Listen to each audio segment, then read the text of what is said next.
either slightly different from what they are, or we see things that are normal.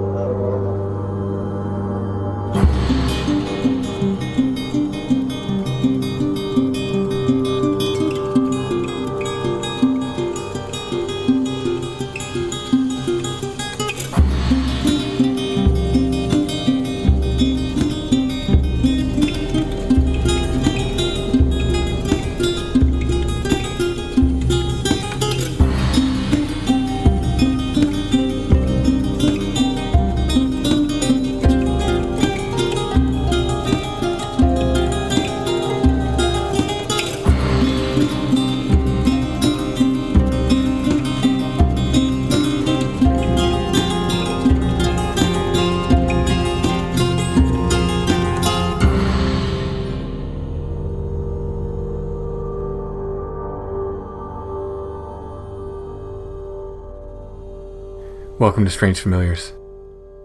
If you've had an experience with something strange, a cryptid, a ghost, UFOs, or if you know of a story you think we should cover, you can contact us at strangefamiliars.com or email strangefamiliarspodcast@gmail.com.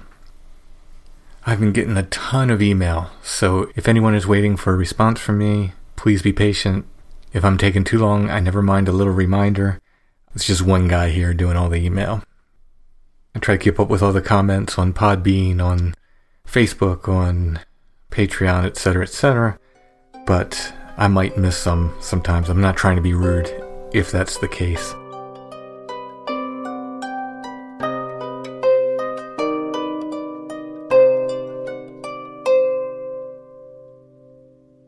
On tonight's show, we will be talking with Nick.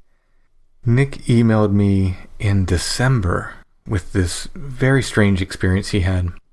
Some of his experience sounded like a possible really weird kind of alien encounter, and some of it had elements of a fae encounter. I recognized this in his description, so I brought Joshua Cutchin in for the interview. Josh and I talked with Nick in December. It's a pretty interesting tale. It's really weird in all the good ways.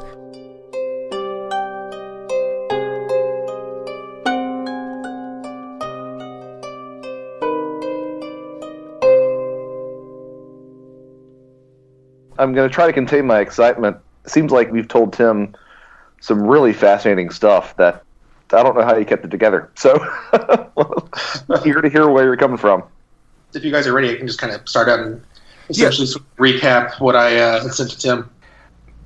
Josh Cutchin is here. Say hi, Josh. Hi, Josh. And we're talking with Nick, who had a really, really fascinating experience very recently that you contacted me about. So without further ado, I can just go ahead and start and get into it, and I guess we'll ask questions here and there, and mostly let's just hear what you experienced. Yeah, sure. Thanks for having me on. Oh, thanks for coming on. This happened the night of December 12th, which I think is exactly 2 weeks ago now. It was about the middle of the night, and I was fast asleep, and actually it might work better if I tell you sort of the layout of our apartment first, because it kind of matters for sort of how things move physically in this encounter, I guess. It's just a one-bedroom apartment, and we've got a balcony in the living room that has a sliding glass door on it, and that balcony is parallel with the window in the bedroom.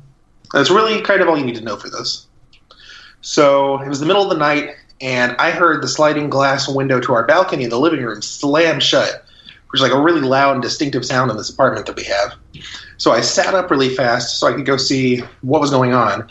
I didn't know if somebody was like breaking into the apartment or something, which was confusing because we live on the 4th floor, so it's not like someone's going to come in through the balcony. Right as I sat up, it's kind of unclear whether my eyes were closed or if this was something that was superimposed over my field of vision. But as I sat up, I saw the silhouettes of 3 people, and the person in the middle was a bit taller than the other 2 and had kind of like silver almond-shaped eyes kind of superimposed over the silhouette of the person in the middle.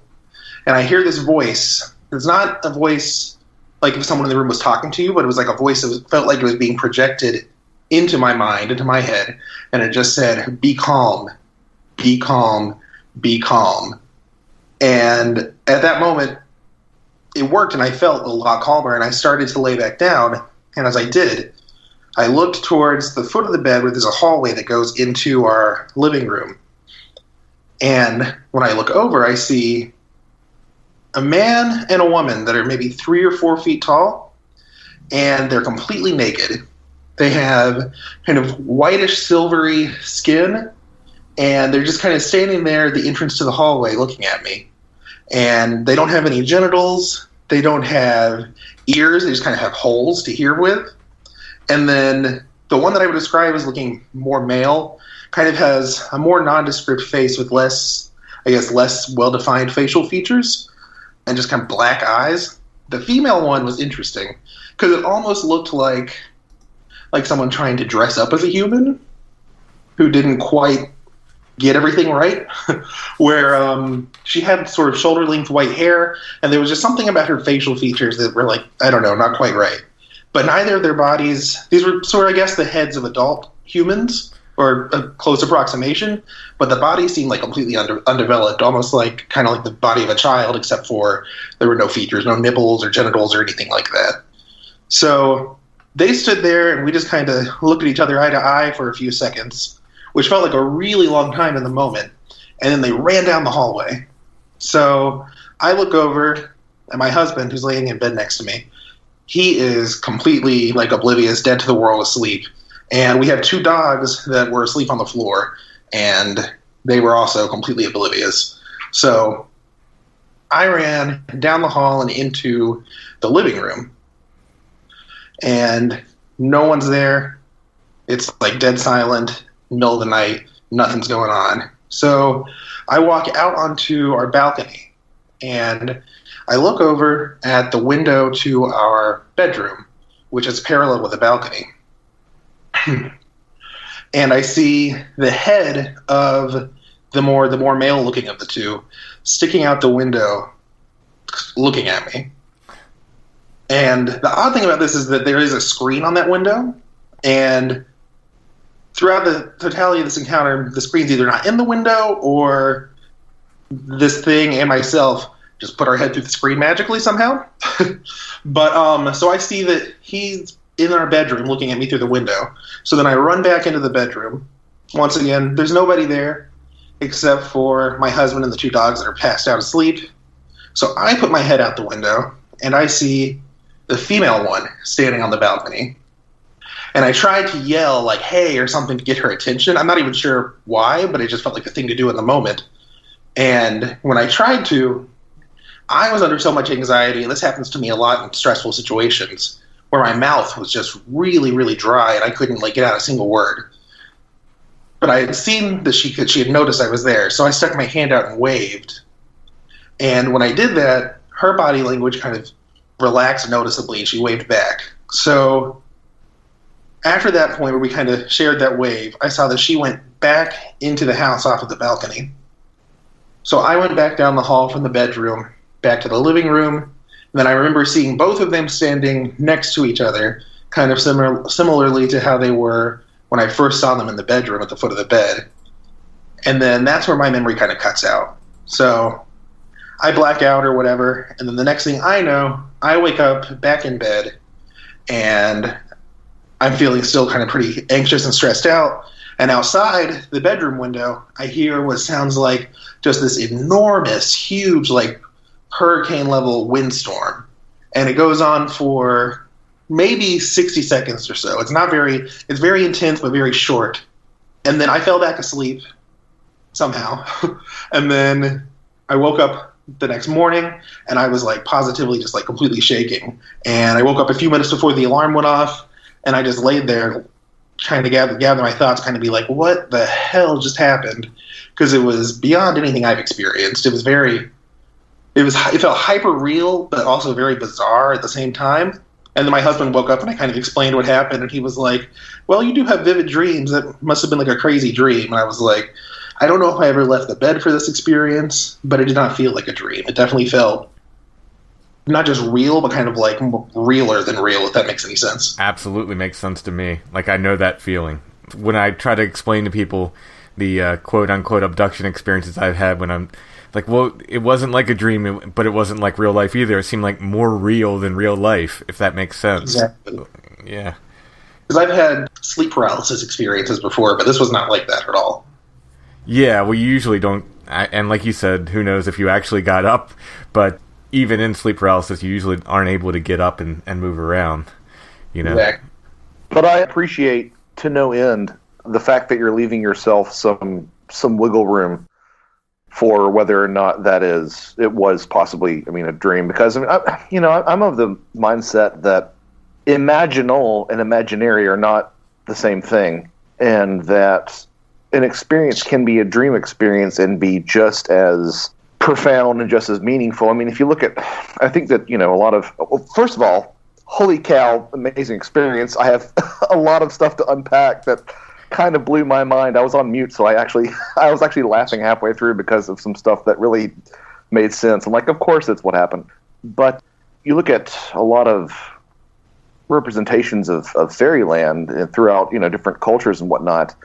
And, Tir na Nog, the land of the fairies, and Dreamland were one and the same. So I don't think that people were probably ripping out their hair over me saying something like this, but I don't think the fact that you might have been asleep really diminishes the importance of the encounter. No, me either. And I've said this several times recently that I was completely validated when I talked to Mike Clell and talked about again, I always throw the quotes around when I say abduction experiences.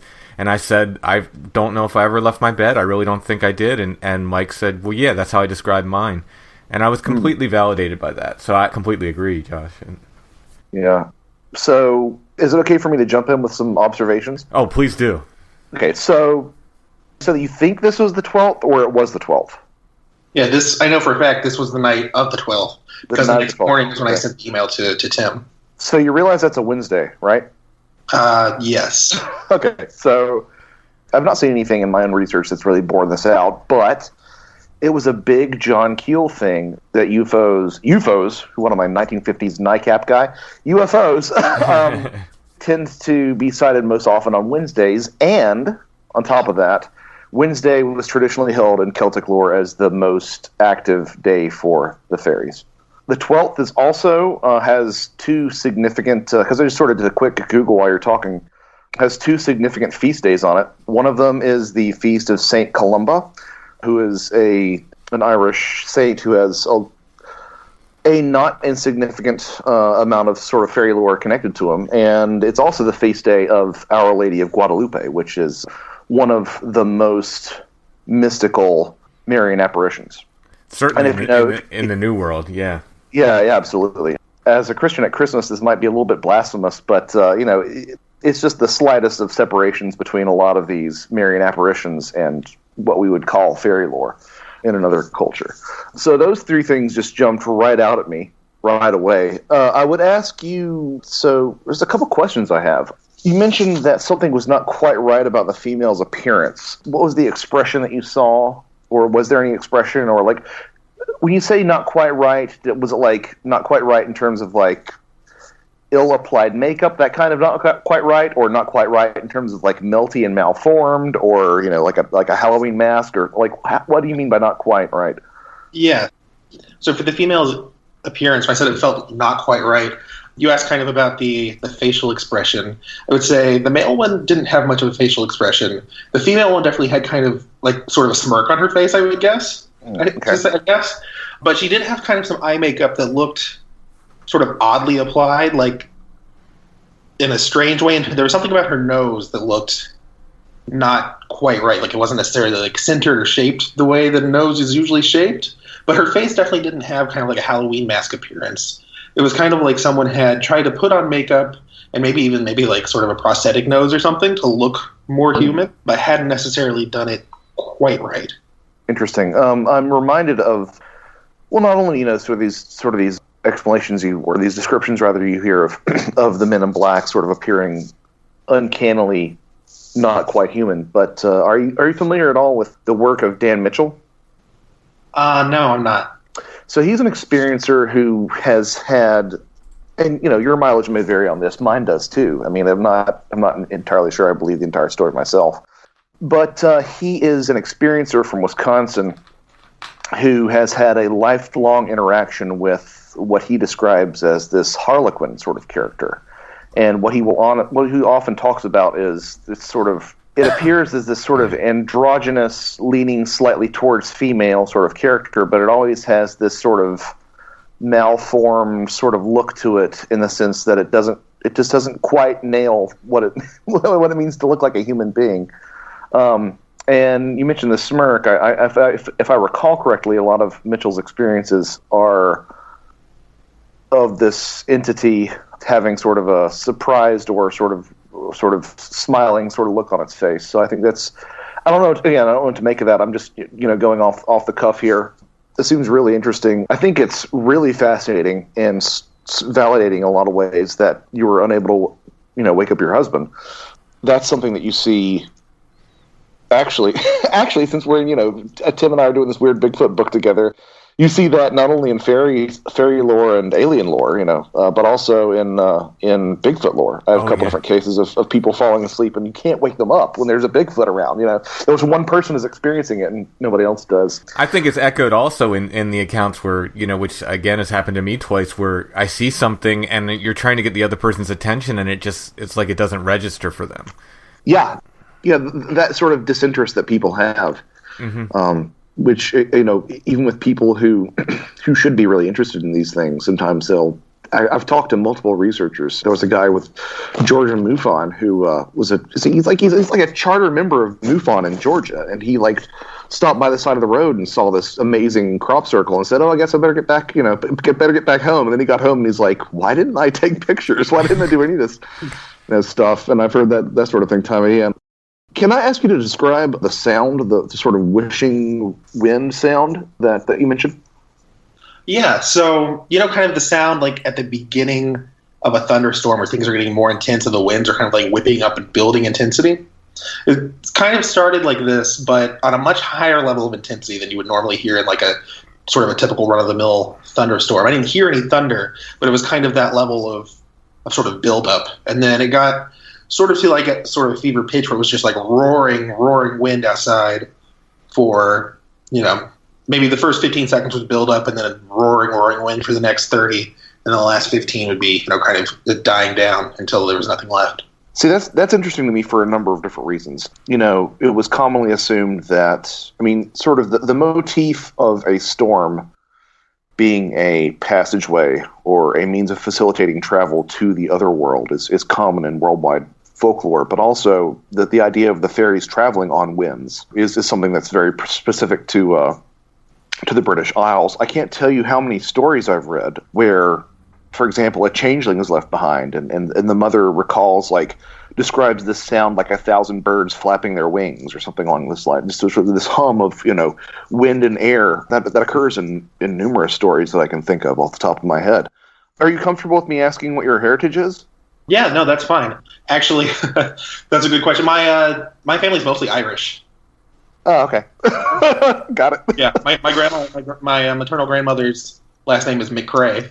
So. Well, and that's a little bit. That's a little bit sort of a fish in the barrel sort of thing with how many Irish came over here. But yeah. I think it's not inconsequential. Let's put it that way. When Nick sent this account to me, Josh, I read it and I went, well, yeah, sounds weird and UFO-y, but really sounds like fairies. Like, it really, really does.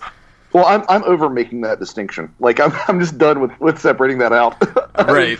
Yeah, I think if you go far enough down that path, you sort of, and you're keeping your eyes open, you sort of wind up with sort of the same things. How do you interpret this? What happened to you? What's your sense? Yeah. So prior to this, I didn't really know a whole lot about fairy lore. I did a little bit of research afterwards, just after Tim mentioned bringing you onto the podcast, and I saw your blog. I don't know. It's kind of hard to interpret. I can definitely see where there's sort of some common threads, where it seems like, if you're going to compare it to experiences other people have had, almost kind of like a mishmash of like alien encounter, like fairy encounter stuff. The windstorm thing was really interesting because when it happened at the time, I wasn't even sure if it was at all related or if maybe it was just the storm that woke me up. And when I sent in the email to Tim, I just kind of included it as a detail that was going on in the background of the experience. And then when he mentioned your name, I read your blog and I saw some posts about winds and things like that being related to sort of these kind of visitations. And I was like, that's really bizarre because, you know, I might not have even included it as a detail if it hadn't just been so loud that it was like, seemed odd to stand out. As far as how to interpret it, I don't know. It's kind of just like a weird, maybe like semi like psychic or mental event of some kind is how I would interpret it. I don't know. As far as trying to interpret any kind of intent or anything behind it, I'm not really sure how to do that. Yeah, I'm not sure I do either. If it makes you feel any better. Yeah, I was gonna say they didn't really feel like malevolent. Like I had a sense that if these things really wanted to hurt me, they would have done it well before I even noticed they were in the room, kind of thing. They felt dangerous, but not necessarily malevolent. If that tracks. Yep. Yeah, as far as interpretation, I don't know. I'm kind of at a loss. I was just like, well, this was a super crazy experience, and I'd been listening over the last like maybe couple of months to this podcast, and I was like, this would be, you know, potentially an interesting story that they would be into. Oh yes. No, I'm fascinated whenever I can find somebody who has these little details, like the like, you know, when it happened to you, but also the detail of the wind. I mean, if you took somebody off the street and asked them to sort of fabricate a fairy encounter, they'd never come up with that. Can I ask some more questions that you can answer to varying degrees of your comfort level? Is that okay? Yeah, absolutely. We're not live, so it's no big deal, I guess. So, what do you do for a living? I work for a nonprofit. I've got a master's in anthropology. The work I do is not necessarily directly related to that. It's mostly kind of like community organizing work for low income immigrants in Northern Virginia. And is it 9 to 5, or is it sort of, you know, do you work odd hours, or how does that work? Yeah, sometimes I work odd hours. Sometimes I end up working weekends or nights. It kind of varies depending on sort of what kind of programming and things we have going on in the community. So would you feel comfortable saying that your weeks are not necessarily predictable in terms of like the sort of hours that you'll keep, or? Yeah, I'd say that's fair. Okay, interesting. What is like? I guess my next question would probably be something along the lines of, are there any sort of changes in your life? Have you moved? Like, are you in the process of moving, or have you moved, or is there any people coming in and out of your life in a big way, or anything like that? No, not really. I mean, I've been living in the same place for about 5 years now, and haven't been moved or had any like new friends or family changes recently. Interesting. Okay. The anti-structural sort of lifestyle tracks onto, from what I'm taking a page from Jeff Ritzman's book here, but that sort of tracks. Interesting. Okay. What an interesting story. Oh, it's amazing. Your description, and now it's been 2 minutes, so I've lost your exact phrasing, but when you said you got the impression they were dangerous, how did you phrase it? Dangerous, but not... That they felt dangerous, but not malevolent. Dangerous, but not malevolent. I think that's an incredible description, because there's something about that just rings so true to me with so many of these things that... now my own, abduction experiences, I definitely got some malevolence, but that to me just seems so legit, like that feeling that you got from... It's my big problem with the whole sort of demon angle that people have on things. I got into this exhaustive conversation with my brother-in-law about, why aren't they good or bad? Like, what if you think these things are real, why aren't they good or bad? I'm like, it's not the way life works, So I like the idea that there are things that are free agents, and it's like Gordon White often says, like, a shark isn't good or evil, but a shark's gonna shark, and a shark can ruin your life, or it can just swim right on by, and that seems to really track with what y'all are talking about as well. Mm-hmm. Yeah. Now, the three entities you described, this sort of male and female one, and the other entity, was that taller, you said? It was the taller one, and I only really saw... I guess if we want to assume that the two entities I saw were two of the three that I saw the silhouette of when I first tried to get up, I never saw the taller third one in the middle that had kind of like the silvery eyes superimposed over it. So it was just basically a silhouette. Yeah, so I saw it started out with seeing the three silhouettes and then sort of feeling that voice in my head, but I never saw a third entity actually like in the apartment. Right. Wow. That's Yeah, it definitely at the time felt like the voice was coming from the taller one with the silvery eyes, rather than the other two. That tracks as well. I mean, again, I don't know how. The guy in charge or something, but Well, I mean, this is one of those things that not a lot of people really address. But if you look at a lot of these experiences, again, fairies, aliens, and even Bigfoot, I would make that argument. You know, you have in fairy lore, you have the fairy queen who tends to be a little bit taller and is always in charge. You have, in alien abductions, you have the tall gray versus the shorter grays. And I would even argue that, in sightings of Bigfoot and Littlefoot, this Bigfoot that seems to be in charge while these other little smaller, shorter Bigfoot run around. So the idea that the taller one would be sort of in charge, it fits perfectly as well. I mean, it really does. That's really interesting. Yeah. The three entities, that's a big one too. So you get three, and Yes. someone described it as the what is the Guardians on the Threshold or something whenever you see three. And in my major, terribly frightening abduction experience, there was three. In my repeated dreams from when I was a childhood, there was always three witches in that. So I've experienced that three as well. So that's a thing. Leaning out the window, even though you said there should have been a screen there. Now, did you remember actively opening the window, or did you just kind of lean through it? I don't remember actively opening the window. I remember just kind of just leaning through it, and it was sort of already open, which I'm not sure if that was the case when we went to bed, because it would have been pretty cold outside. Sure, yeah. There's a lot of these abduction accounts where people feel like they've been sort of levitated through walls and so forth. The way the window opens, does it swing out, or is it lift up, or It just slides across the other pane. it slides across? Okay, so it could have been open, if we're talking about things that can manipulate things, they could have already had it open. It's very possible. Potentially. I mean, it's and again, I don't think that necessarily tracks or plays into this. I think we're in a whole other place where rules aren't exactly the same. Yeah, I mean, I'm not going to lie. Aspects of this sound very much like a dream. But I don't think that really diminishes the power of what we've experienced, because if it was a straight-up dream, you're mainlining that collective unconscious, because so many of the things are really spot on. The thing that Tim said about the threes, I mean, if you look at, one of the first manifestations recorded of the Men in Black was three. I mean, you see, three entities is something that appears time and time and again. And I think that's sort of, that's kind of a bullet in the chamber for the demonic folks, because there's so much association with three in the Trinity. But then again, at the same time, that has deeper, pagan roots as well, this idea of things coming in threes. Oh, yeah, the other thing I was going to say, too, that I meant to say earlier, is that this is actually, short of that sort of Halloween Samhain season, there's a lot of lore about fairy activity ramping up around Christmas time. So I think that's the timing of it's interesting in that respect as well. And I just completely stepped all over you, Tim. I'm so sorry, buddy. Oh, no.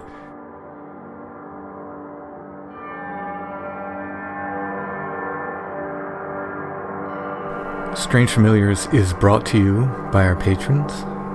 If you'd like to help us continue to make the show and get extra content, please consider becoming a patron at Patreon. That's patreon.com/strangefamiliars. We just released a new patron show on 1800s airships for our patrons this week. It's our second in January. We try to do 2 shows a month for patrons, or 2 full episodes of Strange Familiars, but we always do at least 1. If we can't get 2 out, we always do at least 1. If you want to help us out, you want to get extra content, head on over to our Patreon. There are other levels of support there as well. If you want to go in at a little higher level, you can get bonuses like t-shirts, pins, stickers, and more. Once again, that's patreon.com/strangefamiliars. And I'd like to thank all of our current patrons. Without you, the show would not be possible. Another big help, if you want to give a little extra, or if you can't afford to become a patron, or you don't like the idea of the monthly subscription, you can go to strangefamiliars.com and look in the show notes. There's a PayPal Me link there to make a one-time donation.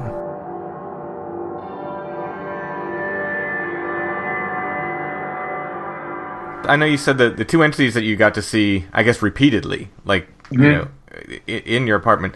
How tall would you say they were? They were maybe 3 to 4 feet tall. Okay. Basically the same height each? Yeah, I would say the male and the female one were essentially the same height. And you got the impression they were naked, not just wearing some kind of bodysuit or something like that? That's actually a really interesting question because so I remember looking at them and being like, well, these people are naked. That's strange. And then I remember when I noticed that they didn't have genitals, that sort of the area around sort of the crotch where you would normally have genitals, it seemed almost kind of like a wrinkled mylar texture kind of over like where the pubic mound would be. And which was almost I don't know, like the rest of their body looked like it was, their skin, but in that sort of area it almost kind of looked like, it sounds weird to describe, almost sort of like a mylar jumpsuit kind of texture. Wow. Josh, what's with the fairies and genitals? Many accounts of them being sexless or otherwise?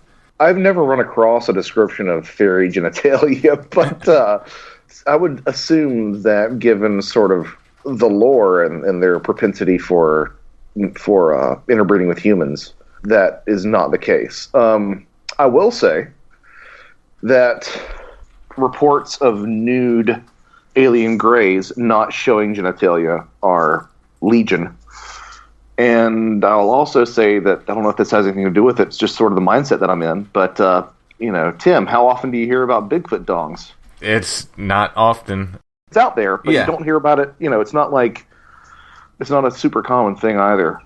So... And I have to say that the number one comment I get, like say if I share a Bigfoot illustration from a book I'm working on, and it shows the crotch area, people will say, number one comment on Facebook, where's his dong?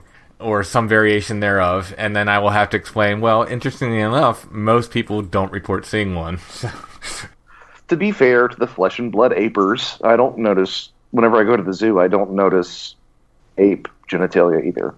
Yeah, exactly. Well, that's the thing. The other thing that tracks with that, not to get too off topic, is that as far as primates go, we humans are the lucky ones in that department. Other primates are not well... Speak for yourself, Tim. Jeez. Other primates in general are not well endowed. So that actually tracks as well with if you're going to think of them as natural creatures. But let's not get into... Josh, we're going to have about 10 shows on Weird Bigfoot when our book comes out. I know.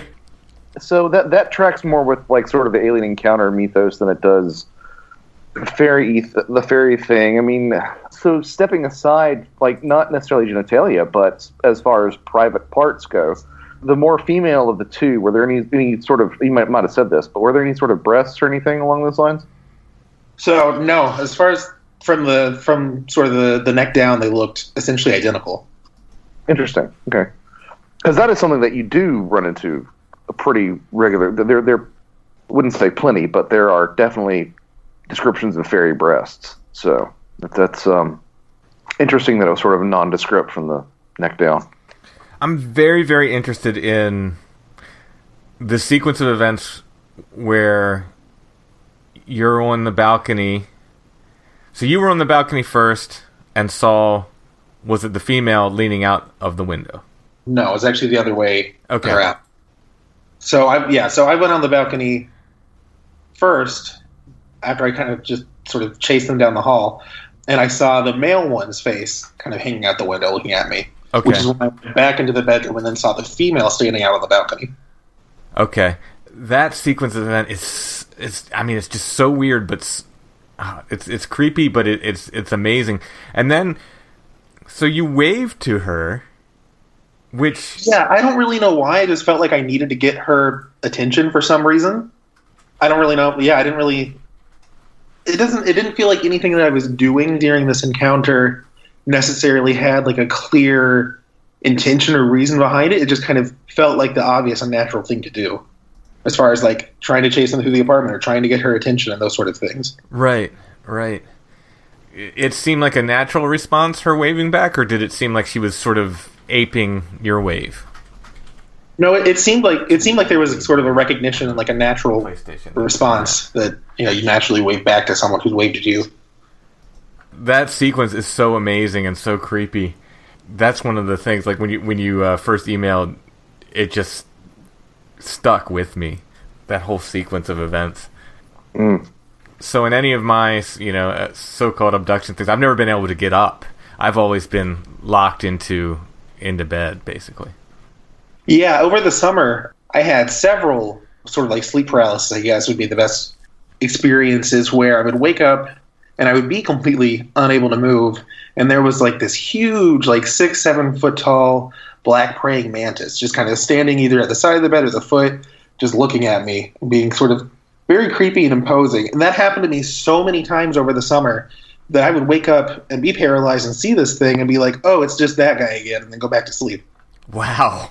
Wow. See, that's a thing, too, these sort of insectoid things, That hasn't happened to me probably since like August. I mean, and I think I heard you say something similar to this, Josh, and I'm really there lately where I'm not sure sleep paralysis isn't a side effect of other paranormal things going on.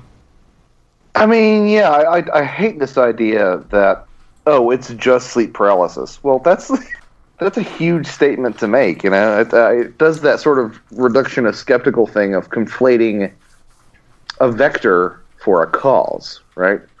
So, sleep paralysis is a medical thing, but what if it's a vector for something more anomalous to take place, something more anomalous to happen? Well, I'll tell you this. So I started asking my flannel man witnesses, have you ever had sleep paralysis? Not in conjunction with your flannel man sighting, but ever in your life. And the answer is almost 100% yes. So then I just started asking other people when they came on the show, no matter what their experience was, have you ever had sleep paralysis? And the answer is almost 100% yes. People who have paranormal encounters also have sleep paralysis. Go ahead, sorry. No, sorry.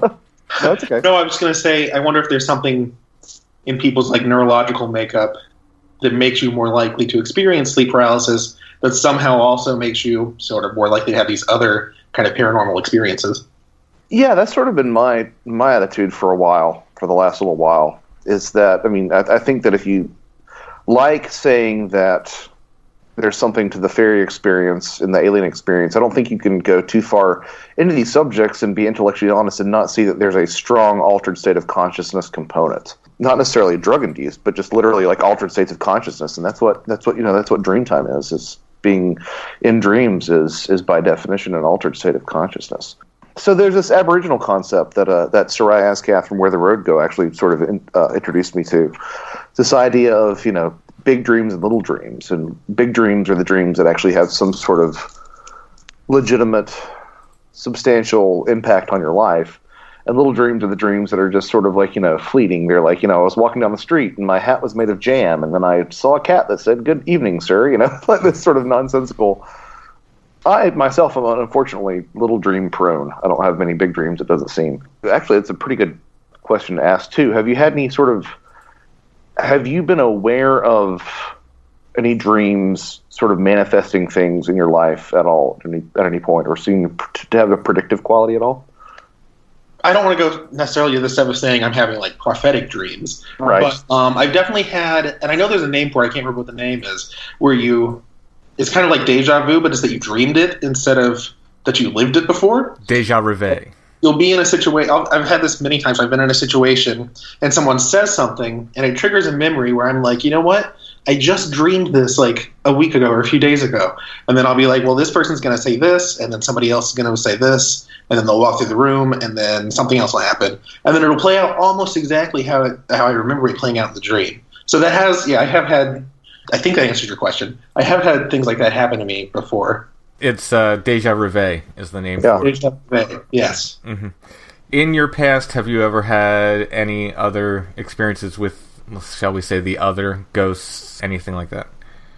Yeah, I've had a few other experiences that were definitely not on the same level of sort of length or detail as this, but I have kind of 3 experiences that are sort of maybe tangentially related or felt similar to this one, where I remember, kind of in chronological order, when I was in middle school, maybe like 5th or 6th grade, I was walking between classes, and then suddenly it was like someone had like flipped a light switch or snapped their fingers, and I was just standing in like outer space, like just kind of standing there, and I was dressed in all black, which is not what I had been wearing that day, and just sort of looking at a planet, and I'm just thinking, well, this is strange, but it was sort of very calming. And then I walked into a pole and sort of snapped out of it. Wow. And then, yeah, so, and then maybe 3 or 4 years later, I think I was in like 7th or 8th grade, I was sitting in bed, and we had just moved into this house over the summer. And I was sitting in bed reading a book, and on my left, on that wall, there was a window. And so the moonlight was coming in. And I looked up, and I saw the silhouette of someone standing at the foot of my bed. And I thought maybe it was like my little brother or somebody just standing there. And I looked up, and I was like, hey, go back to bed, this isn't funny, or something like that. And then they just kind of like melted and like fell sort of beneath the foot of the bed, like towards the floor.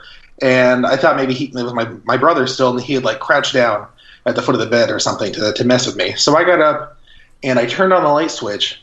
Nobody in the room. I walked across the hall and saw that he was asleep in his bed, and he has always slept really hard. Like, he's slept through like fires and tornadoes and stuff. So that was enough to convince me that definitely was not him. And I was pretty freaked out. I think I was maybe like 13 or 14 at the time. And I just like got back in bed and pulled the covers over myself and was like, I'm just going to pretend that didn't happen, because it was definitely scary at the time. And then one other experience, which you actually reminded me of when you were talking about the seeing groups of sort of like 3 entities, this was in high school. I used to work at a bookstore, and whenever I would walk back home, because it was within walking distance, maybe a mile or so, I had to walk over this bridge. And one day, it was a completely normal day. I was walking home, and sort of a similar thing to what had happened to me back in like middle school, where it was like suddenly I was in another place before in that situation, I walked literally into a pole that was outside, and he kind of like snapped me back to reality. But I was walking over this bridge, and about when I got to the apex of the bridge, suddenly, instead of being like in a black space, which is usually how like outer space is depicted, I was in like this brilliantly bright white space, and I could see this black ball that was like blacker than black. And then I saw 3 entities that, the best way I can describe them is they were humanoid, but they didn't have like facial features. They almost looked like they were made out of like liquid glass. And it's kind of actually similar to the experience that I had on the 12th of this month. I felt a voice sort of projected into my head, and it said, I remember it said, "You're very lucky to be seeing this."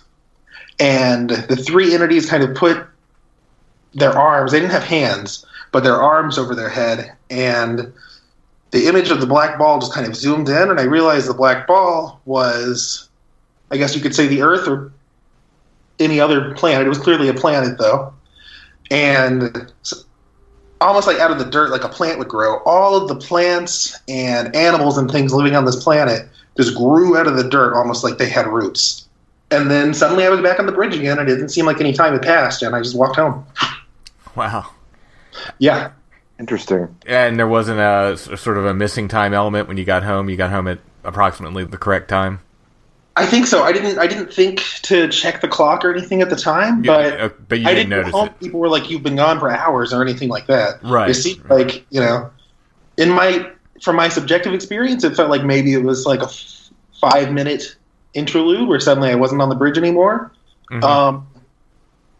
But I don't know, when I came to or came back or whatever, I was standing in the exact same place. Like it had just happened like mid-step kind of. Right. But yeah, I don't know. Those are kind of 2 other, or I guess 3 other sort of bizarre experiences that kind of felt like they were sort of in sort of like you were saying, Josh, that kind of altered state of consciousness. Right. I think all of these, but we'll take the most recent one as the best example. I know that's a lot to unpack. Yeah. It could be taken as this sort of Fae experience on one hand, but then it has so much in common with these UFO experiences that are just like odd. That like I said, not funny haha, but just funny odd. Where things just aren't quite right. It's just like a string of non sequiturs, yeah.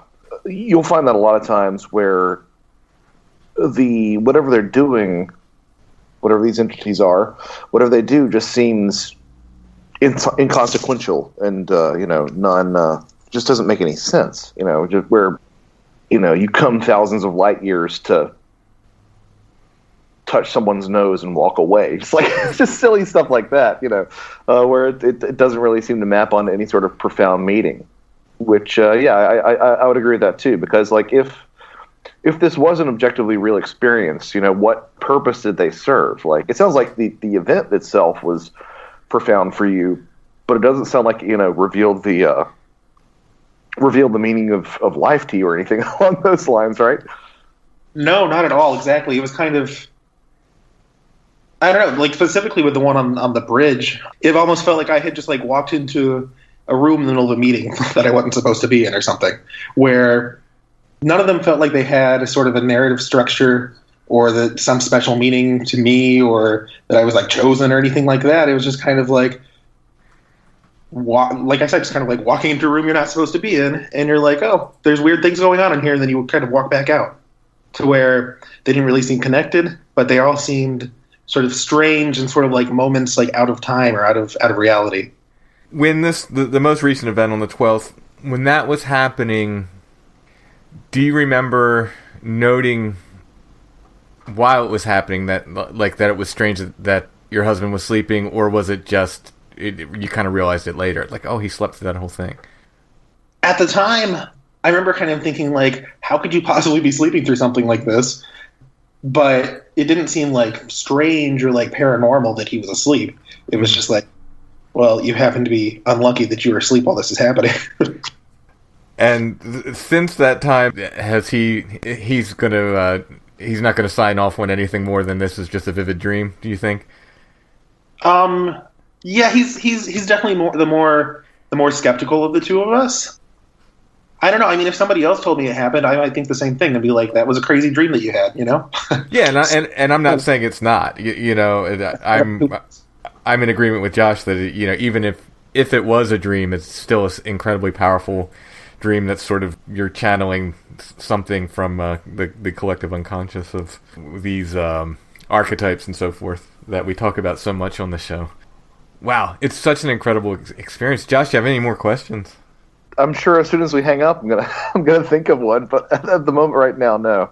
I'll just say it's consistent, top to bottom. That's part of my takeaway. It's one thing when you have people say things about, seeing little people, and they sort of wrap it in this quaint children's book version of the way that these things tend to unfold. But there are some things that you said that I'm not even entirely sure that you were aware of that really do have a significant precedent in a lot of my research as well.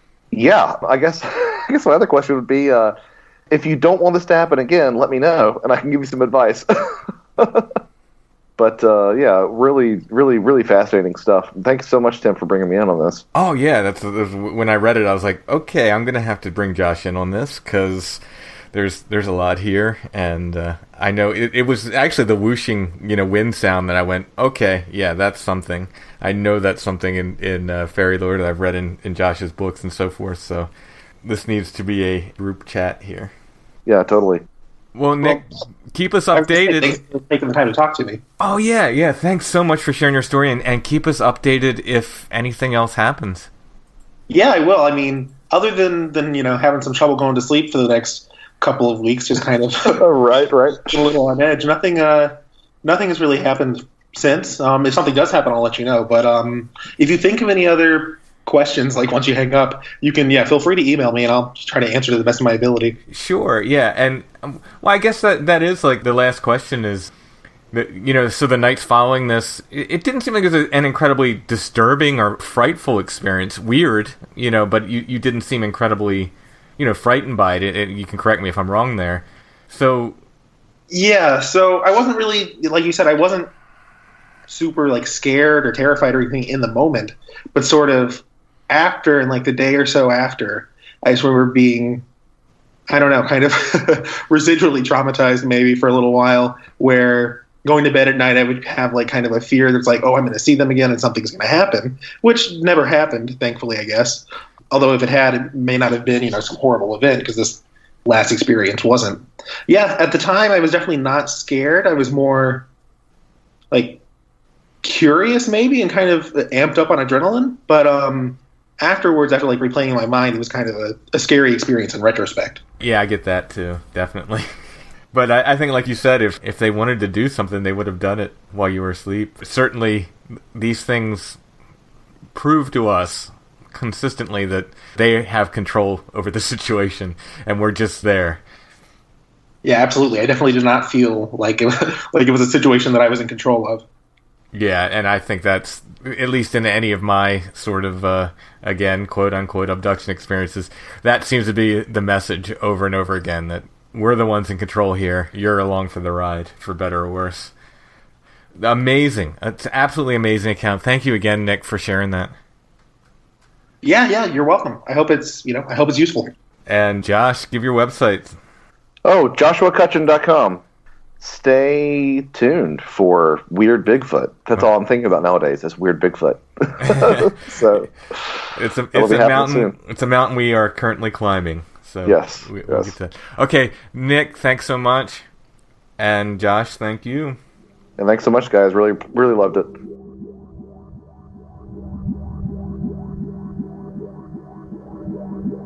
We will be back next week with more Strange Familiars. I would like to thank the following folks who give us donations via the PayPal Me link: Lindsay S., Paul B., Samantha N., John B., Kim W., and Eric C. Thank you guys so much. It's a great help.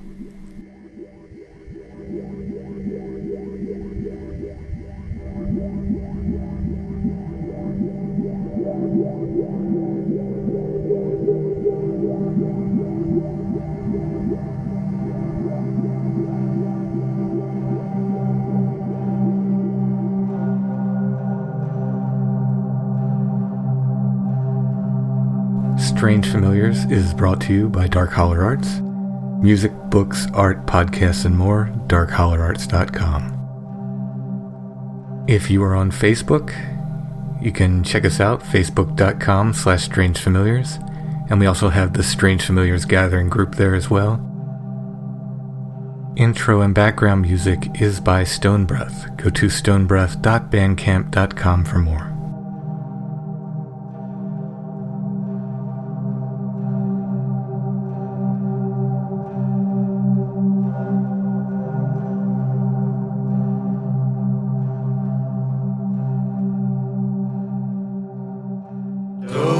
Look behind you.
Look behind you.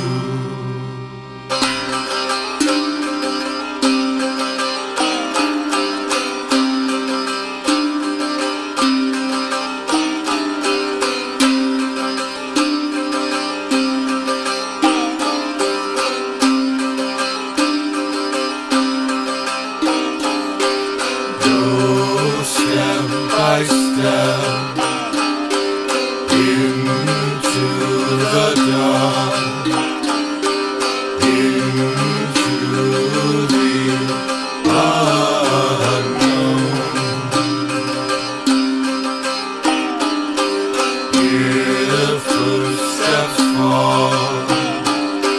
See shadows move. Don't look behind you.